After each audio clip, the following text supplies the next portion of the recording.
So in the previous video, I have covered the free strategies such as visualization, self-awareness, and realistic goal setting that will help you to stay motivated when losing weight and keeping it off for long term. If you haven't seen it, I highly suggest you do so. This video will focus on the other two important strategies for lasting motivation, and these are pre-commitment and social support. This is the last video for the How to Get and Stay Motivated to Lose Weight video series. I truly believe that these videos have everything you need to know in order to understand why you are struggling with weight loss motivation and how to get more of it.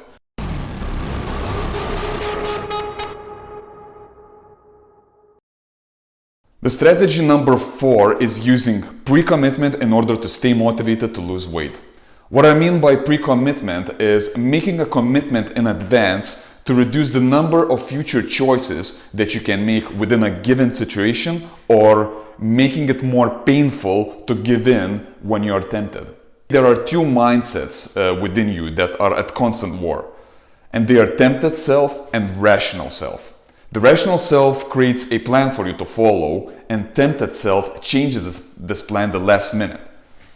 To give you an idea, let's say your rational self planned to have a main meal with no dessert at the restaurant, but instead your tempted self went for a double portion of apple pie.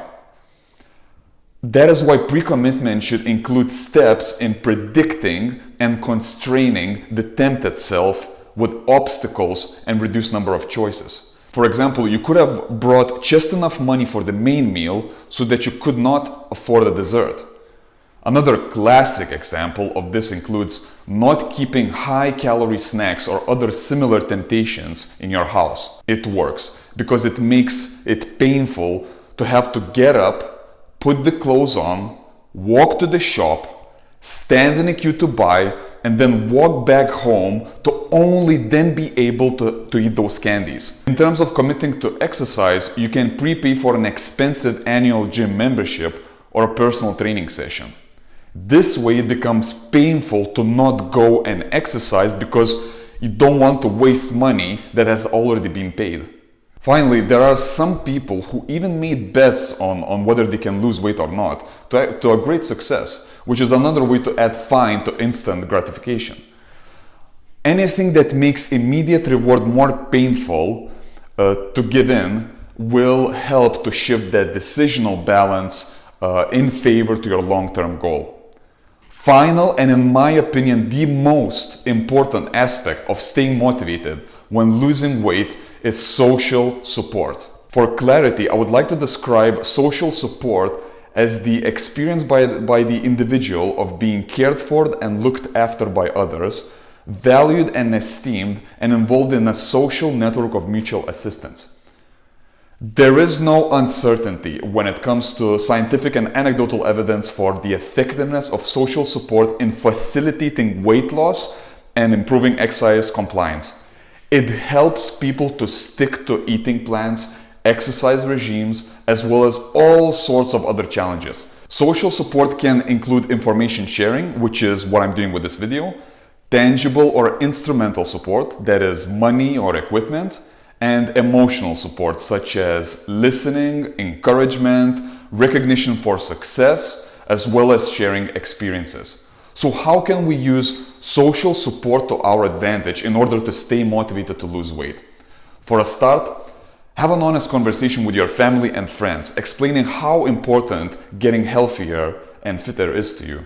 Then you could join a club or group that meets for regular exercise, or find a training buddy that has a similar level of motivation and goals.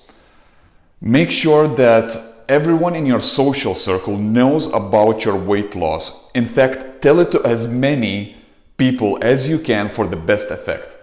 With this strategy, not only will you get more social support, but you will also involve emotions such as pride and shame to your advantage. To put it simply, these social emotions can provide a powerful boost to your motivation levels because we often do care about other people's opinion, especially coming from people that are close to us. For the feeling of pride to work, you need to go public with your goal. and know that people are looking after your behavior and are actually happy for your success. Try visualizing how proud you would feel when you finally lost that extra weight and got fitter, and how proud your friends and family would be for you. Achieving your weight loss goal will then become a matter of fulfilling a basic human need for approval. At the same time, anticipated disapproval for not sticking to your weight loss goal can work too. But shame as an emotion is only effective when we try to imagine feeling it as a consequence of failing to stick to the plan. For example, to use feeling of shame to your advantage, imagine not following through with what you said you're going to do in public. Generally, people measure other people's worth and reliability by seeing how well they can keep their word. Now, if you stated publicly that you're going to get healthy and fit and finally lose that extra weight and actually followed through, then you will earn people's trust. But if you haven't, you will lose it.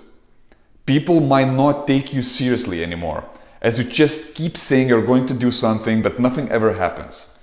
Anticipating this sort of disapproval can be a powerful source of motivation to stay on track. However, you need to be careful, because if you do actually fail, the experience of shame may lead to self-sabotaging behavior, and therefore using a more self-compassionate way of dealing with failure is better.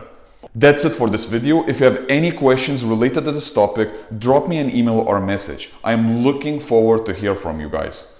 See you in the next video and have a nice day.